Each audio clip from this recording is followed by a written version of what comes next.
You guessed it.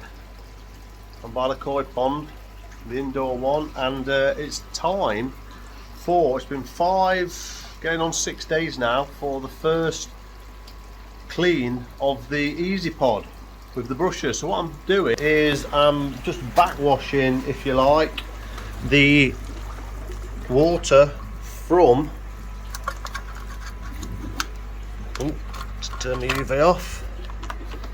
So yeah, so what I was doing then was everything's turned off, isolated, bottom drain isolated, but then I opened that so water could backflow through that pipe and into here. And it was like, and what was moving, coming up, was like biofilm out of the pipework and stuff. So that's run clear now. As you can see, the Eazypod, after 5 days, I can't remember whether I did this last Sunday, or was it Bank Holiday Monday? I can't remember, but it's been 5 days, and look at the amount of muck this has collected. Now this will go, definitely go 7 days. Bearing in mind I've been running it at 90%. So I thought, right, I'm going to clean it out, drop the water, and then give it its first bash. But look at that. I'm well happy. I'm made up with this. You can see the amount of muck. Look at that lot. Look at that lot is pulled. Wow. So this is definitely, I would say, performing better. So as you can see, the water levels dropped quite a bit, and I think that's because this valve, I've noticed, I say I've noticed, it's probably always been like it, but what with the water temperature now at 24, I don't know whether this is leaking, passing more. As you can see,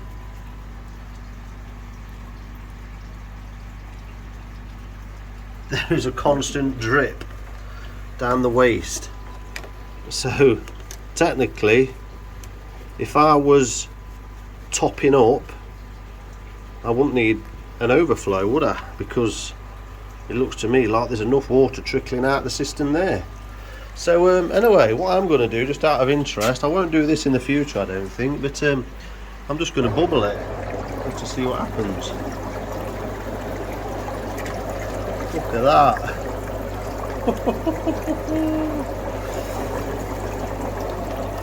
So that is bubbling the brushes.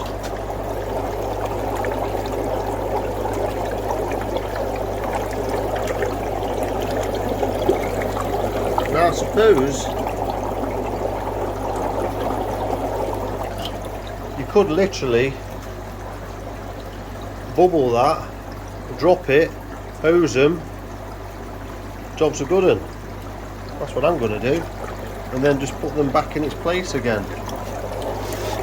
But it's still dislodging a load of muck off there, off the walls, but this don't need bubbling anymore. It just doesn't. What I'm doing there now is basically wasting time, aren't I? I may as well just drop it and hose it off. But I'll bubble it, dislodge a little bit of bubble it for a few minutes, and I've got a little project coming up. Well, I don't know whether to tell you or not, but anyway, let's have a look at these for a minute while that's bubbling. Things are going great. I tell you what, now I've turned this pump up, it's proper dragging all the muck out of this system. Look at that. There is no deposits. I can't really see in net. There's no deposits anymore on the bottom of that pond. So with the fish swimming about, they should move it and dislodge it. I've just climbed over there, and that pipe now I've just tucked behind that bit of screen there, so it's down the side, because it was coming down here. So it's pointing down that side now, so that's why the water is flowing a bit this way. So this week has consistently been 24 degrees. But I'm sure, I'm sure it's not just my eyes, but I'm pretty sure if I turn the air off to them, you can see the air stone in the middle there now, in there. Hey? Oh no, wrong one. It's that one. So now the air's off, we can get a bit of a look at the fish. Now, it may just be me, may just be my imagination, but I'm sure in the last month they've put on, some of them certainly, put on some more bulk. I mean, this shower here that I got off Gatwick Koi a year ago, that was always a bit slender, but the body shape has definitely got wider. And another one, that Momentaro shower there, that one has, see if that turns round, look at the head, look at the width of that body. But they all look a bit chunkier. The Tancho Goshki does. It's only been in there I think 2 weeks, hasn't it? So since they've been on the growth, I'm sure the bodies are looking better shaped. And look at the waist, there's no waist, hardly any waist in there. Brilliant. So anyway, forget that, give it a good bubble anyway, but I'm just going to drop that. Look at that, 5 days worth. I tested the ammonia last night and it's not gone up. It looked like it come down a little bit to me. Tested it with the NT Labs kit, so I think the ammonia's definitely dropped a little bit, or around about the same. It's around about 0.2, between 0.2 and 0.3. I calibrated the Cactolia again last night, 3-point calibration, just to make sure that that is keeping in tow. So I've done that 3 times now, so I'll leave that now for a month or two. And I've been calibrating properly as well this pen, because this was reading like 9, so I've proper calibrated this as well a few times, so I've really got a hang of it. And what you can do, that's why that's draining, you can make a solution. So when you get these powders in these packets, you can mix them up in distilled water. You got to use distilled water, then you can keep them. I've got pH 4 anyway in that bottle there, so I do a 3-point calibration. Start on that one with a Cactolia, then that, and then I do it again, and then it does that one I think, and that one, can't remember now, or that one and that one. But anyway, I'd run through setting 1, run through that, and then setting 2. I know it's a bit much, but, and then I've got distilled water there, pure distilled water. So what you want to be doing is dip that in the distilled water. I blow the ends and then dry them a bit into the first one, click on calibrate, wait for it to settle. This one counts down anyway, and then rinse in distilled water, dry it off into your next one, let that settle, do the same, and rinse off, and then just do as instructions. This is a 2-point calibration on this, and that has calibrated it, as well as I'm going to be able to.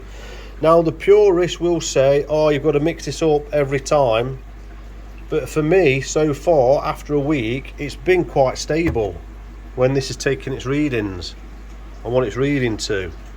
Now obviously when you're dipping in between that, that and then into there, you're going to change the purity of the distilled water. So ideally the purists, you really should be using distilled water fresh every time, but I'm not going to. I'm going to wait till that becomes a bit more mucky, then get more distilled water, because that's going to be accurate enough for me. So they're on 4 feeds. There we go. Look at the state of that. There's the brushes, they've sank, or dropped should I say. Lots of muck in there. So yeah, I am absolutely over the moon with that. Now, as you know, in my last video I salted this pond with these fish, doing absolutely brilliant to 0.5 in this. 0.5, 24 degrees is working absolute wonders. And I know that's the key. So no wonder people, me as well, were struggling to get these koi right at temperatures in winter at 10, 12, 13, 14 degrees. Below 18, the koi's immune system is not, well, it's just not active. Above 18, it's kicking in. It's kicking in, it's active. At 24, we're hitting that sweet spot, 22, 24. So they're well equipped, excuse the language again, made was, hope I don't get picked up on YouTube for that, censored, sorry kids if you've got any kids watching, beep beep. Yeah, so salted the pond, and after a day I tested the ammonia, and there was a slight hint of ammonia on there as well, like this pond. And then it dawned on me, there's zeolite in there. I got this really small, I think it's a couple of kilos of zeolite, look. So if you don't know, if you use zeolite, salt removes, zeolite absorbs ammonia, and then to purify and get that ammonia out of that zeolite, you can recharge it by soaking it in really strong salt. Got Miss PDV salt there, put a few handfuls in there, and then that draws the salt out of the zeolite, recharge it so you can use it again. But I dropped a clanger, didn't I? I forgot it was in there. It was tucked in the centre of this tray. So anyway, it was in there for about 24 hours, so hopefully I didn't add to the ammonia too much. It weren't like Dangerous Lye or anything like that. It weren't any more than this one. It was probably a bit purer actually. So yeah, I'm going to hose that down, and then I've got nowhere to put that now really until this has been salted out. So anyway, the less of the waffling, I'm going to give that hose out. I don't think you want to watch me hosing down bloody brushes, do you? Here's my tap. I'll put that on manual.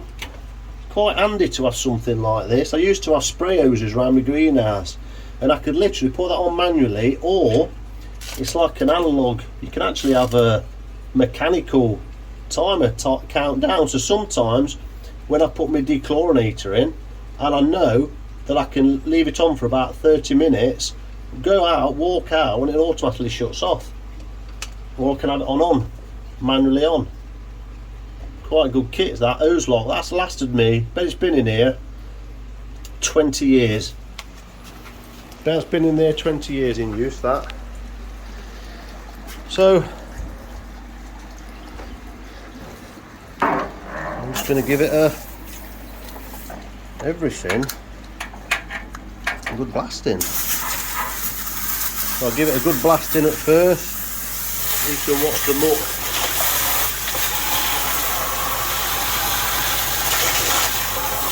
Look at that.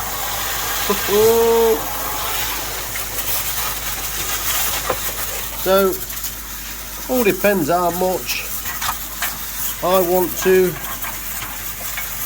wash this, the brushes. What I will do, I'll just do this for a few minutes and see how much it does actually clean the brushes.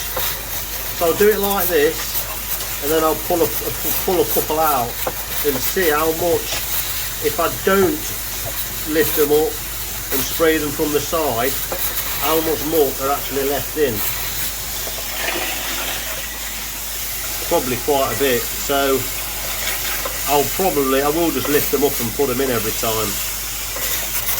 I could even take them out and put them in my trug, but I think I'll just lift them up and blast them to the side like I do my pond ones up there. I did them today actually. I take them out and just blast them from the side. Don't take long. So it's obviously a lot harder with your hands full.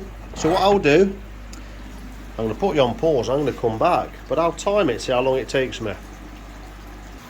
Right, so still here, and that took me about 12 minutes on my watch, on my stopwatch. I timed it and it was 12 minutes.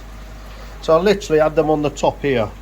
But what I will do in the future, I'll give them a quick hose down so I'm not dragging any muck out, and then I'll put them straight in there and hose them in there and then dump the water outside on the plants or something. So as you can see, it's all back to tip top. There's the sieve, because obviously I always put the coffee sieve in when I first kick it up to save any crap going through, because you always get a bit of a kickback. We'll have a look. There you go, that's from when I first put that in, and you get that when with the micro K1 as well. So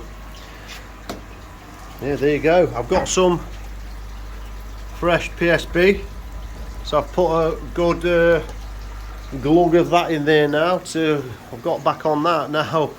So when you put PSB in, you're meant to turn your UV off for 24 hours. So that's what I've done.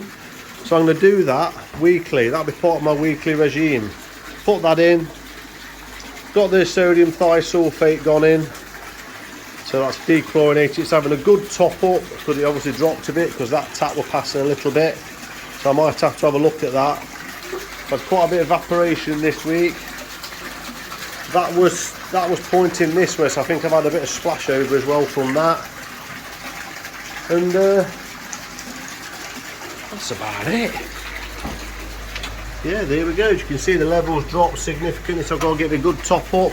So it's had a really good water change as well, if you like. So I think I've got a really nice healthy balance there now. What do you think? Yeah, I know it's not going to be for everybody, and it is for me. It's purely for me.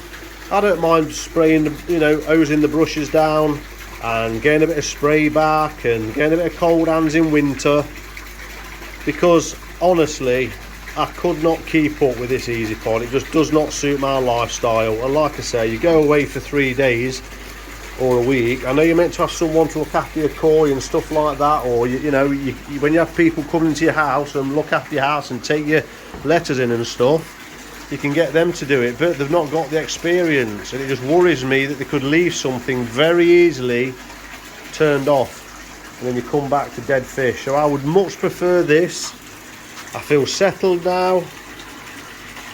Yeah, I'm in love with it, if I'm honest with you.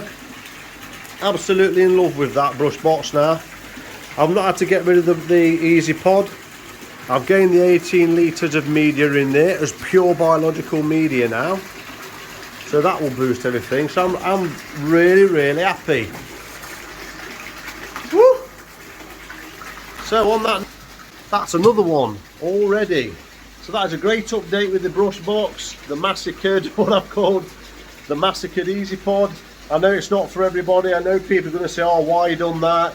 It's just you're being daft, just clean it out. But yeah, sorry, for me, it's not suited my lifestyle. I feel a lot happier now with that. I can rest at ease. I feel everything's starting to click now. And look at these bloody plants. Look at this colocasia. Now we've got some warmth in here. Look at it. Tropical. Beautiful. These are wanting some bloody food. So thanks for watching. If you're a subscriber, many thanks. I can see you there. Thanks for your subscription. It's much appreciated. If you haven't subscribed already, please do tap that subscription bell and the like button or the thumbs down button. Any interaction is much appreciated, and see you on the next one.